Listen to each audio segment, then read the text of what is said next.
Imagine doing a lemonade stand, going to the store, going out there, buying, let's say, Tropicana lemonade, coming home, spending all this time making gallons and gallons of lemonade drinks using the Tropicana lemonade, sugar, all the stuff, whatever you want to put together, make your concoction. It takes you a while. You end up you go outside on this hot day and you put up signs to sell your lemonade. You have a lemonade stand and out there, you spend like 3 hours out there and you make whatever money. You end up selling, let's say, 100 drinks of lemonade in that day. Then all of a sudden, you get a letter from Tropicana saying that, we found out that you sold 100 drinks using our lemonade that you bought from us. We want 50 cents for every single drink that people bought. That's what's happening right now to developers.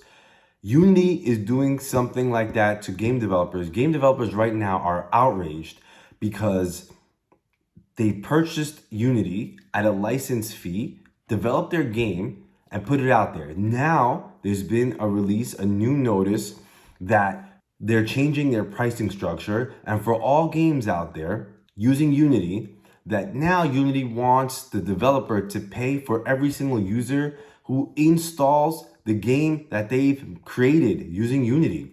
And now the company is trying to capitalize not only on the tool, but on the fruits of the labor of the developer. I don't even know how this is legal or how this even makes sense. What's crazy about this is that it's retroactive, meaning if you're a game developer and you put out a game last year and it had over, let's say, 1 million installs, now they want to try and collect, and don't quote me, just go do some research. This part I haven't fully confirmed yet. That's what people are saying, is that now they also want to charge for those installations. So I don't know if it's only going forward or going backwards, but some people have complained about this, which it would be insane and to me completely illegal, because how could they go based on what pricing structure that was built prior, right? Those are the terms. But they turn around and say, well, we changed it. So now in retrospect, it sounds like a loan shark to me. I don't know what that is or how that's legal. What makes this even more crazy is that what they're saying is that now some claims are that some insider executives, like the CEO and other insider executives, sold shares of Unity prior to this announcement, knowing that the stock will tank. And within a few days, the stock has sunk a little bit. So who knows? I have no idea if that's the case, but that is some claim out there as well. Now, Unity is not the only company trying to capitalize on the fruits of labor of their developers. Even cloud-based companies, even like Vercel, I'm not saying Vercel is doing what like Unity is doing exactly, but they are starting to charge not for the tool, trying to charge for the quantity of resources created by the creator, by the creatives, right? So it's almost like if I buy a hammer from Home Depot can turn around and say, well, we sold you the hammer for, let's say, $50 or whatever it costs, but I want 50 cents for every single nail that you nailed into the wall. I want,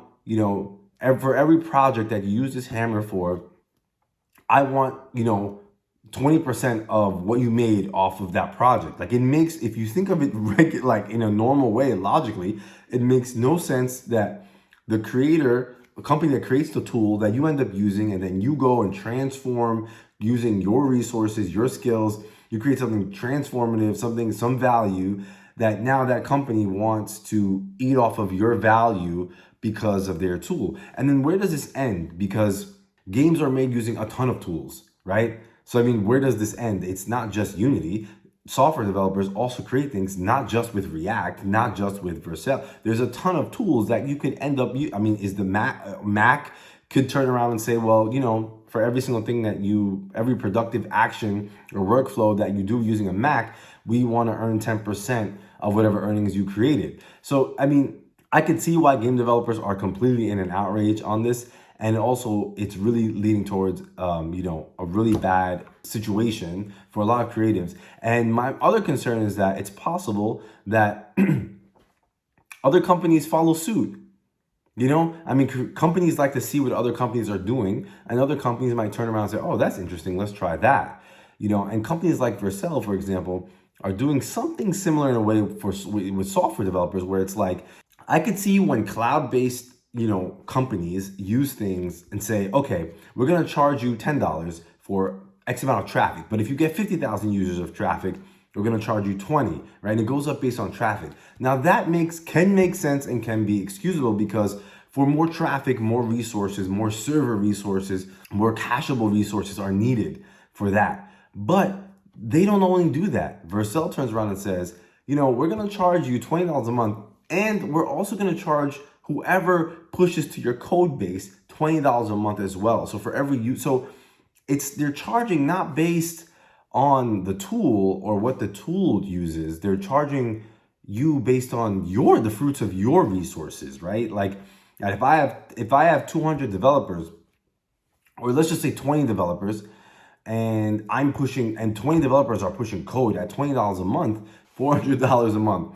So whereas you would be paying $20 a month as a developer, you're paying $400 a month just because you have 20 developers pushing to your code base. That makes no sense and is completely unfair, similar to what Unity is doing. This situation is probably I don't know if it's way worse. It's comparable, but these are things that developers have to deal with. That's been your tech news of today. And let me know in the comments below what you think about what Unity is doing.